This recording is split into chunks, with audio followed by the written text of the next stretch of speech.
Hello, Princess on a Pillow here. I am here to do a review slash recap with my opinion on Married at First Sight, Season 18, Episode 11. It's titled She Said slash He Fled. That was last episode. That wasn't this episode. What are they talking about?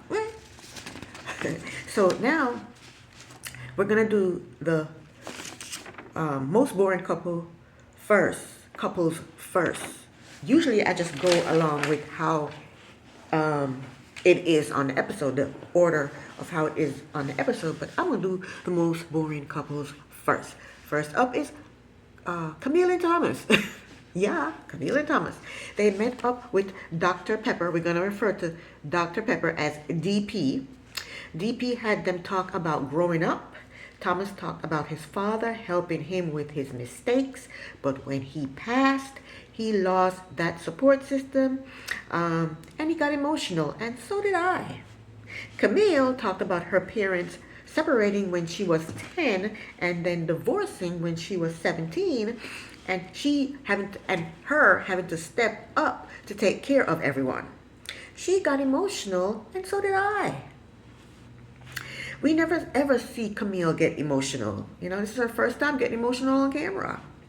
Thomas said he wants to see more of Camille's vulnerability. Camille told him that's tough for her to do. DP told them to write a letter to their younger self from a difficult time, and that will definitely show each other their vulnerability. Next, they are at the apartment, folding clothes and discussing the session with DP. Camille said she only cry once a year. Thomas told her it was good to see her being vulnerable. Camille is going to work on being more vulnerable. Next, they read to each other the letters they wrote to their child self. And I'm not interested in their letters. Camille and Thomas, they're boring.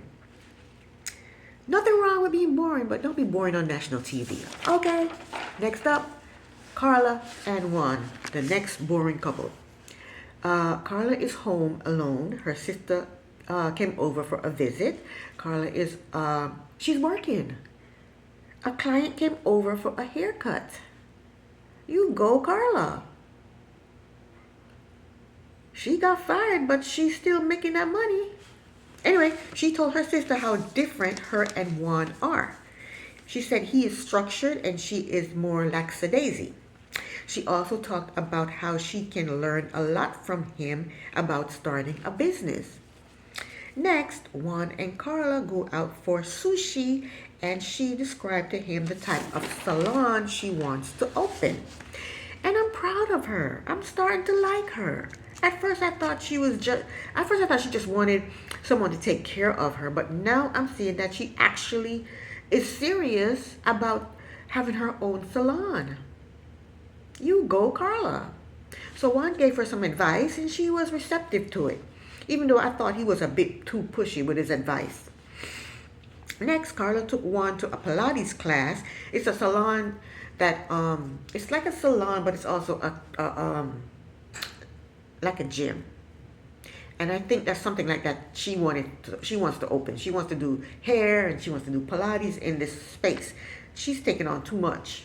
How is she going to be doing hair and Pilates at the same time? I don't know. She'll figure it out. Anywho, Juan enjoyed the Pilates class, and he's finally impressed by Carla. Next up, Madison and my Alan. Madison told us that Alan planned a date for them to go to a bar and watch a football game. Poor Alan. He's always doing what she wants to do. When are we going to do what Alan wants to do? He wants to lay on the couch and watch Netflix. So later at the apartment, Alan wanted to go to his apartment and spend the night. And I'm sure the reason why he wanted to do that is because she said or did something to piss him off. So Madison told him not to drive because he's been drinking. Excuse me. But he left anyway. He said, I'm a grown man. I can do what the hell I want to do. And he left anyway. Next, Alan picked Madison up in his hoopty. That's his car. He called his car his hoopty. And while they were driving, he explained to her that he was okay to drive. He wasn't drunk. So she's giving him shit for leaving that night when she did the exact same thing the very first night they went to the apartment. She did the very same thing. She went out hanging out, drinking with her friends, and was too drunk to come home. That's what she said. And she drove to her apartment. So she drove while she was drinking too. So she's a friggin' hypocrite. Leave the man alone. She's trying to find a reason to dislike him and for the public to dislike him. That's what she's trying to do. She's trying to discredit him because she's not attracted to him. She is full of shit. I can't stand her, and she's a hypocrite. She drives drunk too, and she even admitted to driving drunk.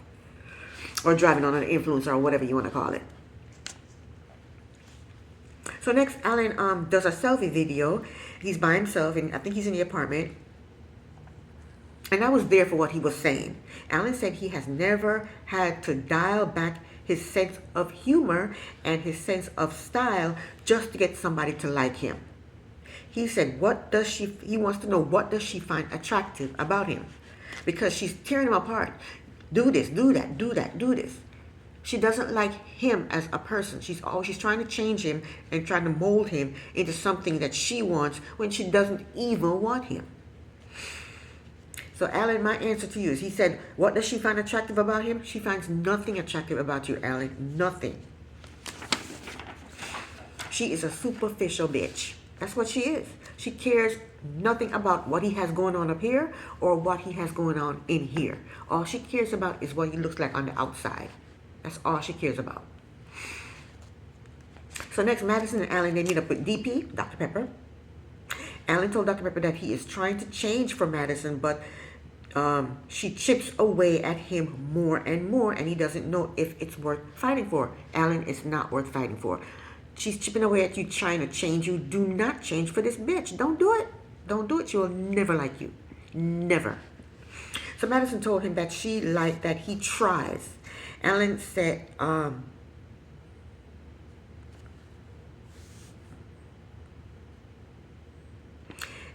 cut the bull. He didn't say those words, but that's what I'm saying. That's what he wanted to say. He said, cut the bull. He said he doesn't see her having any level of attraction towards him. Alan told her that she acts natural with the girls and with David, and she gives them hugs. He threw David in there. He asked her if there's anything she finds attractive about him, and she is shocked. She didn't know this is the Alan she was going to get in front of DP. She didn't know that. So she is shocked. She is shell-shocked. She wasn't prepared for Alan saying all of this.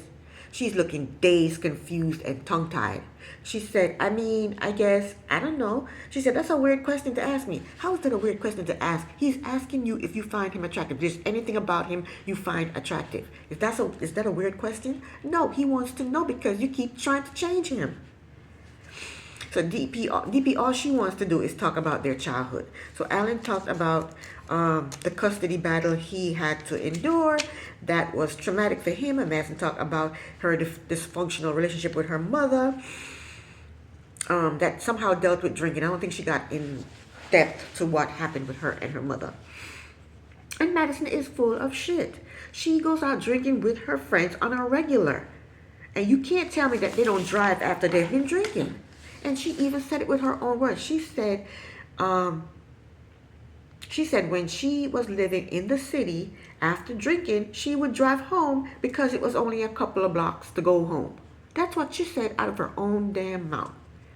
So Madison is just trying to make poor Alan look bad in front of everybody because she does not like him. And she wants to look perfect in front of the camera. And she wants people to feel sorry for her. She tried to cry. Girl, bye. Bye. Next we have Michelle and David. David met up with Dr. Pepper, DP. David told her that things between him and Michelle have been rocky. He said he's been taking punches left and right. He said he's been taking punches left and right because of his lifestyle and his speech. He's talking about his cussing. And he says also she's mad at him because she doesn't think he can provide for her. So DP told him that Michelle lived her life in fear and her issues are not about him. So that Michelle shows up and she for once she is positive and David is the negative one. He said the relationship is rocky and he's been taking punches. Michelle said, even though it's been rough, they have grown. She didn't say anything negative. What? Now David wants to feed off of her energy. So he said, we have been making strides. Right now, before she showed up, he said the relationship is rocky and he's been taking punches. Now he's like, well, we have been making strides. And she comes with a positive attitude. He's trying to come with a positive attitude. So he said, we have been taking strides. So DP was like, what kind of strides?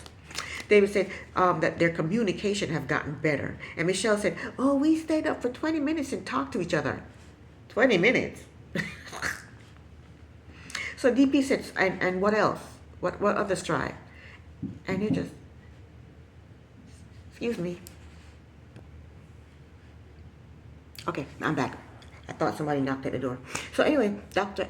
Pepper, DP, asked them what kind of stride have they made? What else other than just communicating with each other for 20 minutes? And crickets. They had nothing else to say. So DP made them talk about their upbringing. David was yanked out of public school to go to a private school, and at the private school he felt like an outcast. Michelle, she grew up poor and she was embarrassed by how she grew up. DP told them these are the things they should be talking about in order to get to know each other better. DP asked Michelle what would she like to know about David. It took her forever to answer the question because she does not want to know anything about David. She's done. So when she finally answered, she did not answer the question. When she finally spoke, she didn't answer the question. Instead, she kicked and punched him some more. She kicked and punched him with her words. She said, David is 10 years behind her lifestyle. 10 years. And she said he's immature. So they did a lot of talking, but I'm going to cut to the chase, okay? DP said, what if David changes? Michelle said she don't think David can change. DP told David to reassure Michelle that he can change. David told Michelle he is not on the same level financially as she is, but once he gets his promotion, he will be. He told her that he has no savings, but his promotion will put him up there on the same level as she is. Michelle asked him, how long will it take for you to move out of the basement? He said 1 to 2 years. And she said, okay. But she wasn't impressed. She was not impressed. DP told Michelle to talk to David more so that they will get to know, so that he will get to know her better and not think that she is just shallow. DP told Michelle not to voice her issues in a accusatory way. She's basically telling Michelle to stop being a bitch. Okay? Next, Michelle and her friend took David shopping. They put him in a lumberjack flannel. They put him in lumberjack and flannel. They put him in lumberjack flannel and denim. And then she told him that the clothes made him look slimmer. Her taste in clothes is horrid. Okay? Horrid. Leave the man the way he is. And I've heard that she has lost weight since filming ended. And I guess she saw how she looked on camera and realized she wasn't as slim as she thought she was. And by the by, who is paying for the clothes that he bought? The man just told her he has no savings and he can't afford a place on his own for 2 more years. So who paid for these clothes? That boutique they took him shopping at looked expensive. Okay, that's the end of them. Last but not least, we have MM and Ikichi. Ikichi met up with PC, that's Pastor Cal. And he started whining about that, saying that he wasn't comfortable at the apartment with MM because MM was initiating sex. That's not why he left. The night he left, she wasn't initiating sex. They were talking about his vows. So I don't know what the hell he's talking about. He said she wanted to shower with him. He said she was hounding him to move in with her after the show. That wasn't the night he left. This happened before. So what is he talking about? Why is he bringing this up Talk about the night you left. What happened the night you left? Why did you leave? He's such an ass and a liar and a gaslighter. PC basically told him that they encouraged them to do that to get closer to each other because they are married and they should think about the long haul. Kichi said, I have to like you to move in order to move in with you. PC asked him what don't he like about MM. Kichi said he does not like her attitude and her personality. He likes to throw words out. What about her attitude don't you like? Tell us something specific. What about her personality don't you like? Tell us something specific. He throws words out and don't explain himself. PC said, be clear, explain. He still didn't explain. He just said, she made me feel small, like he's not enough. How? What did she do or say to make you feel small? Nothing. He feels that way because he's insecure. That's why he feels that way. MM has done nothing to make him feel small and insecure. He just throws words out but don't explain what did she do or say to make you feel this way. He said she belittled him and disrespected him. How? What did she do? What did she say to disrespect you and belittle you? Tell us specifically what happened. And then he said he has never disrespected her. PC asked him if he called her an asshole. Kichi said, when you act like an asshole, that's what you get called. Kichi then said, yes, I have been disrespectful. PC said, you also told the group that my wife treats me like shit.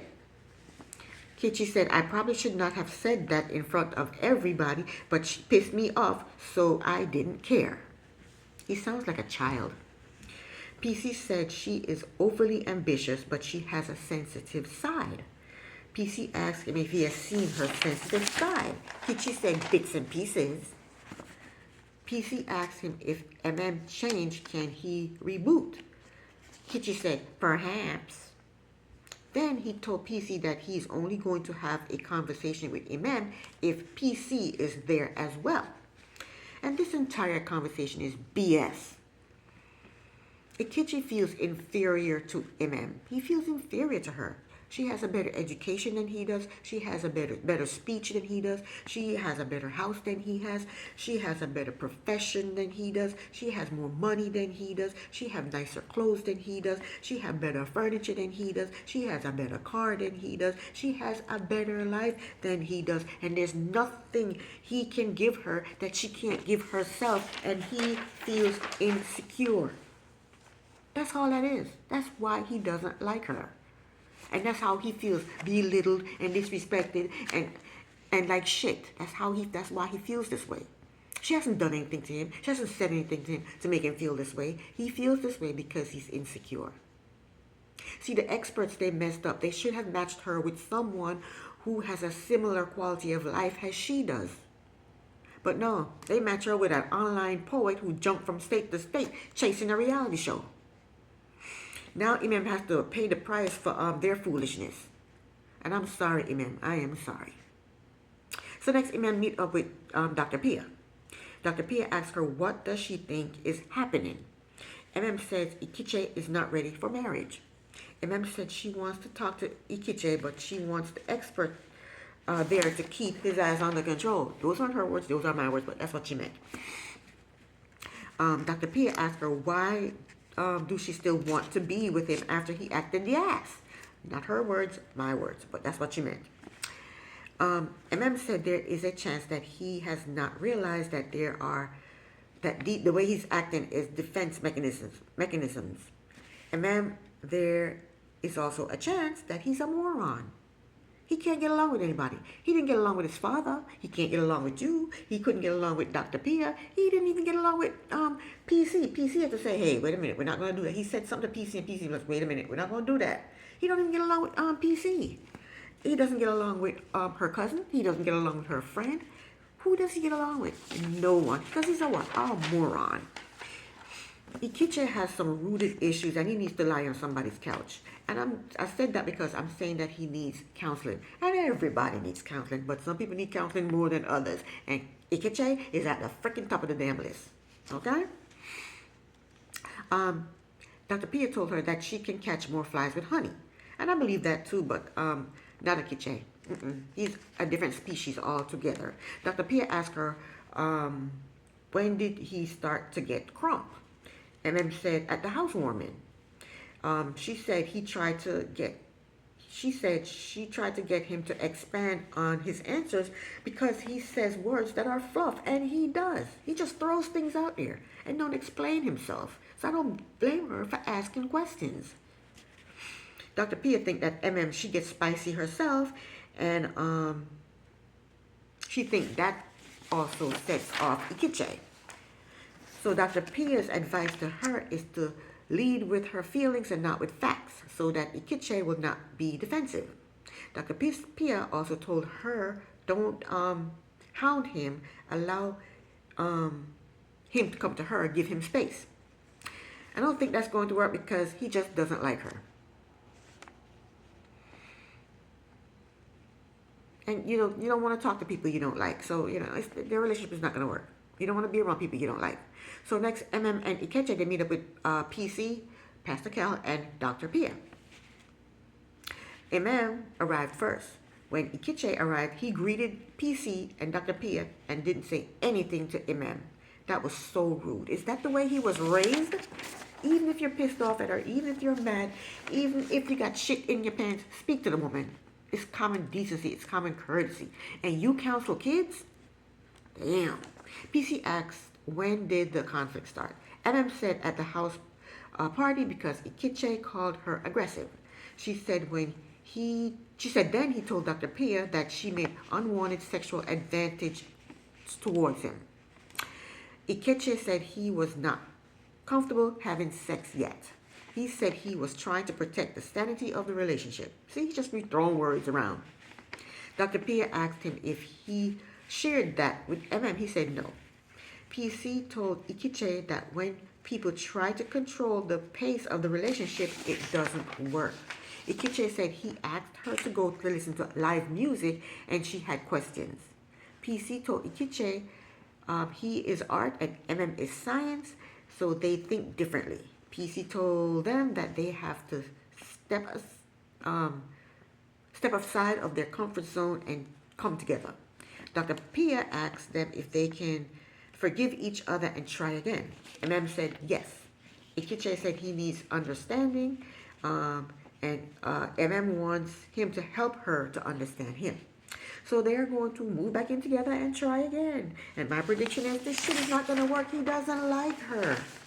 He doesn't like her. He doesn't like her because she's more established than he is, and he is an insecure little bastard. I shouldn't say that, but hell, come on. But that was the end of the episode. This is the end of my review. Thank you so very much for watching. Princess on the Pillow here. Bye.